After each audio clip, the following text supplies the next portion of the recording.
ಇವತ್ತು ಮಾತನಾಡಲಿಕ್ಕೆ ಅವಕಾಶ ಮಾಡಿಕೊಟ್ಟಂತ ವ್ಯಕ್ತಿ ಯಾರಾದ್ರೂ ಇದ್ರೆ ನಮ್ಮ ಬಸವಣ್ಣವರು ಅಂತೇಳಿ ನಾವು ಹೇಳಬೇಕಾಗುತ್ತೆ. ಬಿಜ್ಜಳನ ಆಸ್ಥಾನದಲ್ಲಿ ಅರ್ಥಮಂತ್ರಿಯಾಗಿದ್ರು ಇವರು. ಬಸವಣ್ಣವರು ಬಿಜ್ಜಳನ ಆಸ್ಥಾನದಲ್ಲಿ ಫೈನಾನ್ಸ್ ಮಿನಿಸ್ಟರ್ ಇದ್ರು. ಆ ಒಂದು ಸಂದರ್ಭದಲ್ಲಿ ಇವರಿಗೆ ಸಾಕಷ್ಟು ಆಪಾದನೆ ಬರ್ತವೆ ಬಸವಣ್ಣವರಿಗೆ. ಯಾಕಂತಂದ್ರೆ ಇವರು ಪರಿಕಲ್ಪನೆ ಏನು ಅಂತಂದ್ರೆ ದಾನ ಧರ್ಮ ಆಚಾರ ವಿಚಾರಗಳನ್ನು ಸದೃಢಗೊಳಿಸ್ತಕ್ಕಂಥದ್ದು. ಆ ಸಂದರ್ಭದಲ್ಲಿ ಅವರು ಒಂದು ಮಾತನ್ನು ವಚನದ ಮುಖಾಂತರ ಹೇಳ್ತಾರೆ, ಕಾಯದ ಕಳವಳ ಕಂಜಿ ಕಾಯಯ ಎಂದೆನು, ಕಾಯದ ಕಳವಳ ಕಂಜಿ ಕಾಯಯ ಎಂದೆನು, ಜೀವನೋಪಾಯ ಕಂಜಿ ಏಯ ಎಂದೆನು, ಯದ್ಭಾವಂ ತದ್ಭವತಿ, ಉರಿ ಬರಲಿ ಸಿರಿ ಬರಲಿ ಬೇಕು ಬೇಡ ಎಂದೆಂದನು, ಆನೆ ನಿಮ್ಮಾಣೆ ಕೂಡಲ ಸಂಗಮ ದೇವ ಅಂತ ಹೇಳ್ತಾರೆ.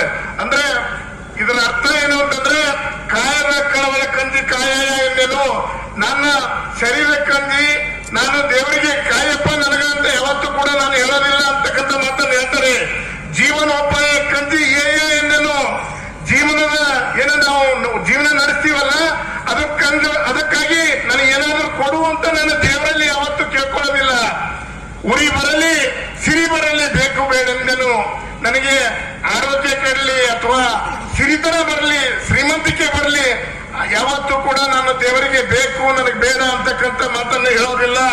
ಆನೆ ನಿಮ್ಮ ಆನೆ ಕೂಡಲ ಸಂಗಮ ದೇವ, ಯದ್ಭಾವಂ ತದ್ಭವತಿ ಅಂತಾರೆ. ಇದ್ದದಿದ್ದಾಗ ಆಗಲಿ ನಾನು ಒಂದ್ ವೇಳೆ ತಪ್ಪೇ ಮಾಡಿದ್ರೆ ನನಗೆ ಶಿಕ್ಷೆ ಆಗಲಿ ಅಂತಕ್ಕಂಥ ಮಾತನ್ನು ಸಹ ನಿರ್ಭಯವಾಗಿ ಬಸವಣ್ಣವರು ಮಾತನ್ನು ಹೇಳ್ತಾರೆ. ಇವತ್ತು ಬಸವಣ್ಣ ಅವರು ವಿಶ್ವಕ್ಕೆ ವಚನ ಸಾಹಿತ್ಯ ಮತ್ತು ದಾಸೋಹದ ಪರಿಕಲ್ಪನೆ ನೀಡಿದವರು. ನಾವು ಮಾಡುವ ಕೆಲಸದಲ್ಲಿ ಯಾವತ್ತೂ ಕೂಡ ಪರರ ಹಿತವನ್ನು ಅಡಗಿರ್ಬೇಕು ಅಂತಕ್ಕಂಥ ಮಾತನ್ನು ಹೇಳ್ತಾರೆ ಬಸವಣ್ಣವರು. ನಾವು ಮಾಡ್ತೀವಿ, ನಾವು ಶ್ರೀಮಂತರಾಗ್ತೀವಿ ಅಂತಕ್ಕಂಥದ್ದಲ್ಲ, ನಾವು ಮಾಡುವುದರಲ್ಲಿ ಪರರ ಹಿತವನ್ನು ಕೂಡ ಇರಬೇಕು ಅಂತಕ್ಕಂಥ ಮಾತು ಬಸವಣ್ಣವರು ಒತ್ತಿ ಒತ್ತಿ ಹೇಳ್ತಾರೆ. ಇವತ್ತು ಸಾಕಷ್ಟು ಜನ ನಮ್ಮಲ್ಲಿ ಕೂಡ ಶ್ರೀಮಂತರಿದ್ದಾರೆ, ಅನೇಕ ಜನ ಕೋಟ್ಯಾಧೀಶರಿದ್ದಾರೆ. ಆದರೆ ದಾಸೋಹ ಮಾಡತಕ್ಕಂಥ ಮನೋಭಾವನೆ ಇರಬೇಕು ಅಂತಕ್ಕಂಥ ಮಾತನ್ನು ನಮ್ಮ ಬಸವಣ್ಣವರು ಹೇಳ್ತಾರೆ ವಚನದಲ್ಲಿ.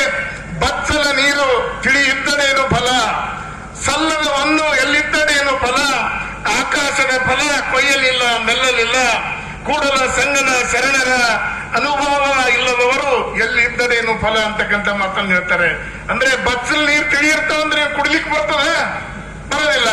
ಇವತ್ತು ಸಲ್ಲದ ಒಂದು ಎಲ್ಲಿದ್ದನೇನು ಫಲ, ಕೋಟ್ಯಾಧೀಶರ ಅರ್ಭೋಪತಿಗಳ ಇವತ್ತು ಸಮಾಜಕ್ಕೆ ಏನೋ ₹1 ಕೊಡುಗೆ ಇಲ್ಲ. ಯಾರಿಗೆ ಲಾಭ ಅದು? ಆಕಾಶದ ಫಲ ಕೊಯ್ಯಲಿಲ್ಲ ಮೆಲ್ಲಲಿಲ್ಲ. ನೆಲಕ್ಲಾರದಂತ ಒಂದು ಗಿಡದಾಗ ಒಂದು ಮಾವಿನ ಹಣ್ಣು ಇರ್ತದ, ಅದರಿಂದ ಏನು ಉಪಯೋಗ ಏನು? ಯಾರು ತಿನ್ನೋದು ಇಲ್ಲ, ಅದರಿಂದ ಲಾಭನೂ ಇಲ್ಲ. ಕೂಡಲ ಸಂಗನ ಶರಣರ ಅನುಭವವಿಲ್ಲದವರು ಎಲ್ಲಿದ್ದನೇನು ಕೂಡಲ ಸಂಗನ ಶರಣರ ಅನುಭವ ಇಲ್ಲದವರು ಎಲ್ಲಿದ್ದನೇನು ಫಲ.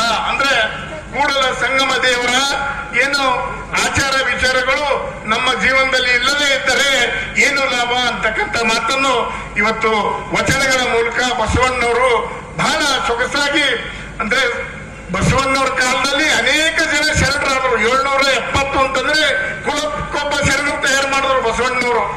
ಎಲ್ಲಾ ಜಾತಿ ಧರ್ಮಗಳಲ್ಲಿಯೂ ಕೂಡ